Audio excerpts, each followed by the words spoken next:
This is a brick breaker game. Let's build this game using ChatGPT in less than 2 minutes. Go to the ChatGPT website, type code for brick breaker game using HTML, CSS, and JavaScript, and press enter. As you see now, ChatGPT is generating code for the brick breaker game. It will take a few seconds to complete the code. For this game, code will not be that simple. The code will be 200 lines at least. As of now, ChatGPT has some time limit for replying. So if it stops in the middle of the response, write continue, and it will start generating exactly from where it left, as you can see. For this game, HTML and CSS are easy, but JavaScript code is difficult because we need to write code for the basic functionality of this game. Like drawing the canvas with ball bricks and pedal and then updating the ball position. Collision detection and score update and then changing the frame.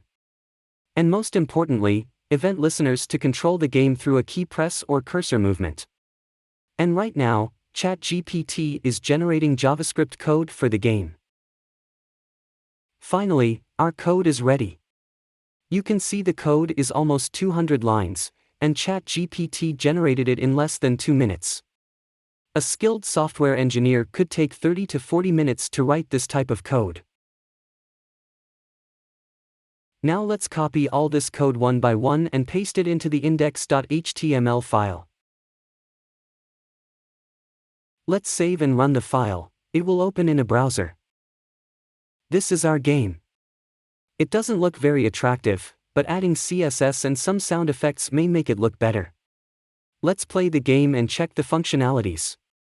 It's working perfectly. As you can see, paddle is moving, the ball position is changing, collision detection is working, and the score is getting updated.